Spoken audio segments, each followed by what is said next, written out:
আজকে খেজুরিয়াতে, যাতে আমরা সবাই 2 নম্বর বোতাম টিপে আমাদের সকলের প্রিয় প্রার্থী উত্তমদাকে ঘাসের ওপরে চোরা ফুলে জয়ী করেন। আমরা সবাই তৃণমূলের সদস্য, আমরা উন্নয়নে বিশ্বাসী। আমাদের দিদি উন্নয়নের কাজ করেন। আগামী দিন যদি আপনারা সুরক্ষিত করতে চান, আগামী দিন যদি সুনিশ্চিত করতে চান, যদি চান আগামী দিনে আপনারা এবং আপনাদের পরিবারের সবাই, আপনাদের ছোট ছোট বাচ্চারা ভালো জীবন পায়, আনন্দে থাকতে চান, তাহলে তৃণমূল কংগ্রেসের পাশে থাকতে হবে। আগামী 25শে মে আপনারা সব পরিবারে গিয়ে 2 নম্বর বোতাম টিপে উত্তমদাকে ভোট দিয়ে জয়ী করবেন। তবেই কিন্তু আপনাদের অঞ্চল, আপনাদের গ্রাম, আপনাদের পুরো জায়গা উন্নয়ন হবে এবং দাদা পাশে থাকলে আপনারা সবাই ভালো থাকবেন।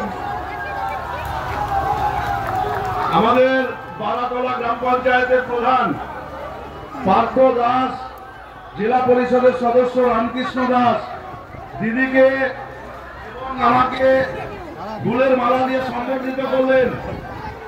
আমরা বারাতলার সর্বস্তরের মানুষকে সম্মান শ্রদ্ধা জ্ঞাপন করি। আমরা আজকে আমাদের দিদি রচনা বেলাঙ্গীর মহোৎসবে জনজীবনে রূপান্তরিত করেছেন আপনারা।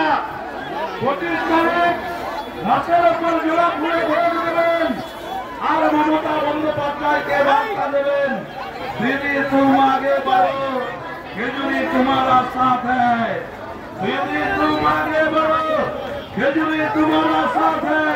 সকলে ভালো থাকবেন। দিদি ব্যস্ত আছেন, চলে যাবেন, তার কারণে ওনার অন্য জায়গায় তমলুকের রোড শো আছে, সময় সংক্ষিপ্ত।